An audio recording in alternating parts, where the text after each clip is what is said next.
I had the booster and power steering pump rebuilt.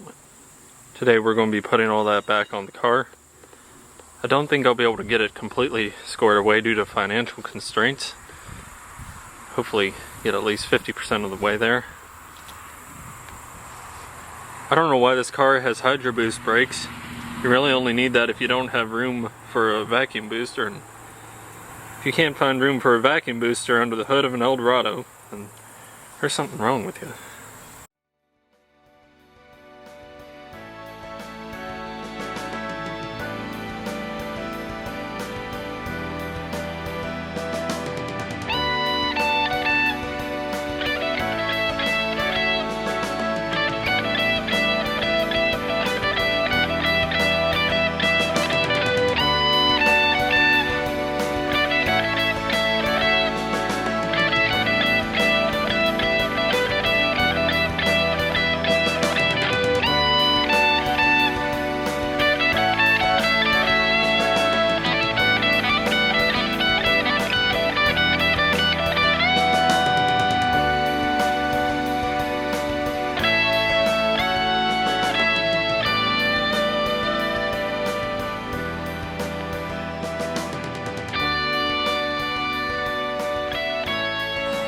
The new booster is installed. Looks pretty good.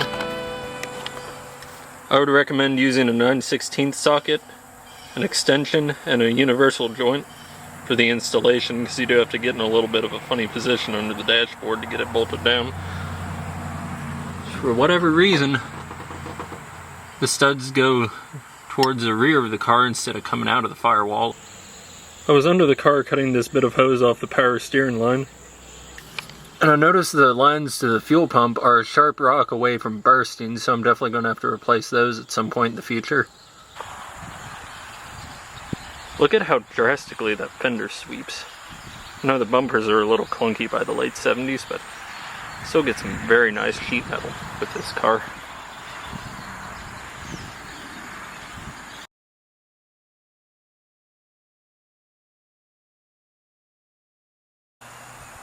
At this point I have the rebuilt pump and booster reinstalled.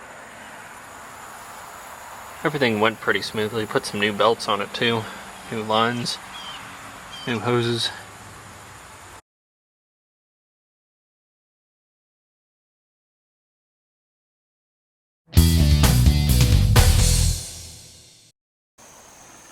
I forgot to mention earlier that it looked like I took off the original power steering filter.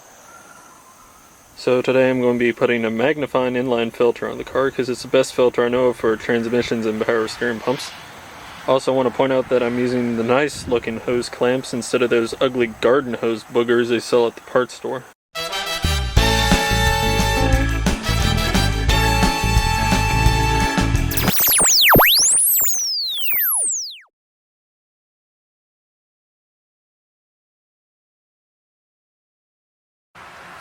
So this is pretty much the last idea I have about how to get these freaking brakes working, is one of these hand pumps.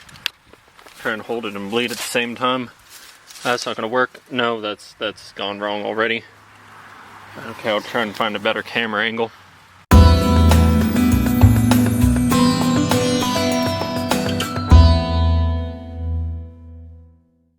You know, I've noticed a theme to this series about how I'm always working on the brakes. If this had vacuum brakes, I swear to God, I would have been driving it since May.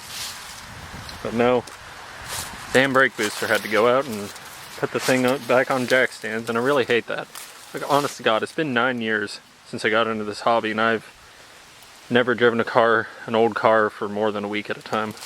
They're always breaking down, always leaving me stranded somewhere. Maybe I should have just saved up and gotten a nice one from the get-go instead of dealing with all these project cars. Well, I figured out part of the problem with the brakes. You can see that plunger is all the way forward and the brake pedal is all the way on the floor. So I believe there's a part missing from this brake booster that probably got lost during the Rock Auto rebuild process. And I got it most of the way bled. I started with the wrong side. So I came over here to the shorter line and got that one bled, then went back to the other side and bled the 8-foot brake line that goes all the way around the motor and transmission, so I'm gonna get on the Cadillac page on Facebook, see if I can't track down that cylinder, and hopefully get this thing back on the road, because I'm seriously tired of not being able to drive this. We're gonna take a short break from working on the Eldorado, because I have to get an alternator for the Crown Vic.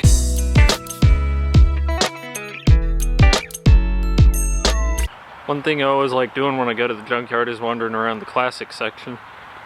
Got an old deuce and a quarter here.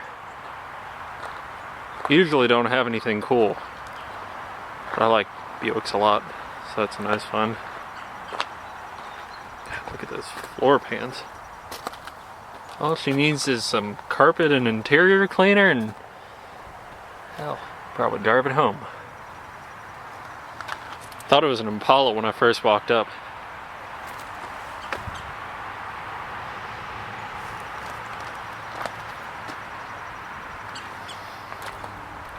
What else do we have? Come on, Sport Coupe. It says a GT on the fender. That's pretty cool. I like these 8 bodies a lot.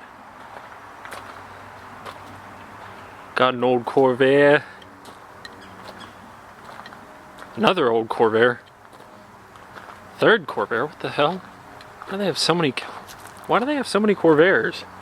There are always a lot of compact classics over here. I don't know why. I found a Crown Vic that should work as a donor car. It looks decent under the hood, so I feel like there's a good chance of this alternator working. It's a 93. Looks pretty similar to my 95. God almighty, what did they do to this poor car before they scrapped it? It's not a paint job, it's a hack job. The worst part is, propped it up on a Buick Rally rim from what looks like an E-body car. You can get the A-body rims from Coker Tire, but you cannot get these E-body rims anywhere. It's a real shame. Has a red interior though. My dad used to have a 97 Grand Marquis. The crushed red velour interior, white paint. Beautiful car. Blew a head gasket though when he got rid of it. Looks like someone was driving it recently with these stickers on the back window.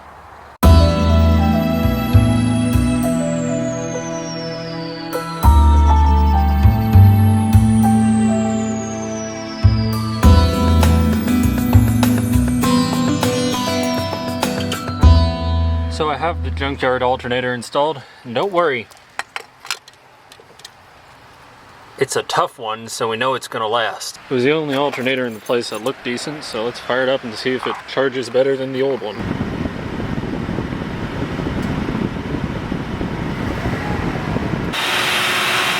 Seems to be doing all right.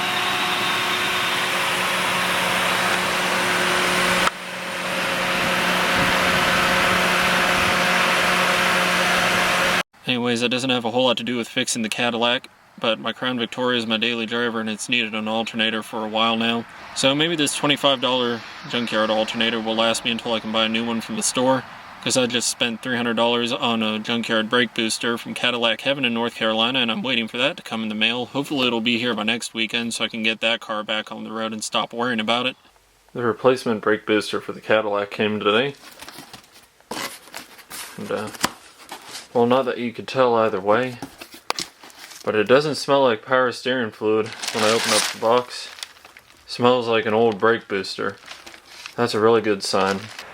It's the second weekend of November. It's cold as balls, and we're going to be putting the parts booster on the car today. Hopefully this gets it squared away for good so I can start driving it.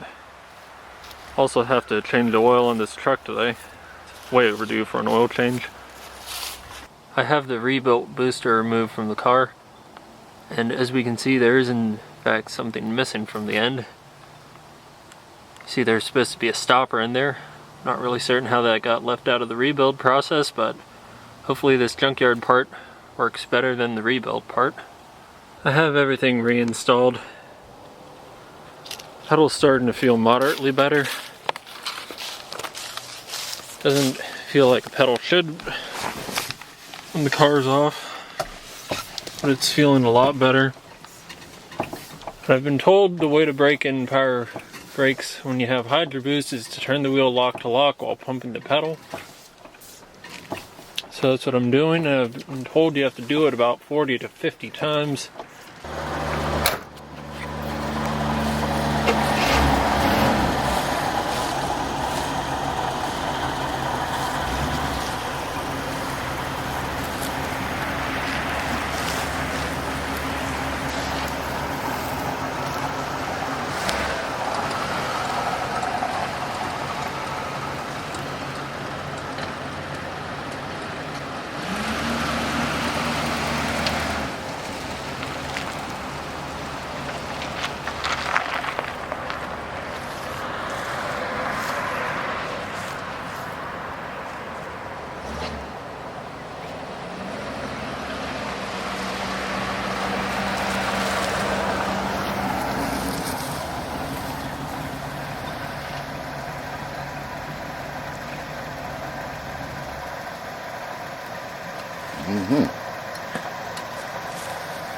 Well, I almost got it back on the road today, but the brakes weren't acting quite right, so I went to the parts store and got a brass plug to put in the proportioning valve to block off the rear brakes like I had it before.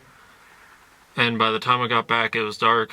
I put the plug in, and something about disconnecting the rear line messed up the brake pressure, which shouldn't happen because it's a proportioning valve, but whatever, I'll come back to it next weekend.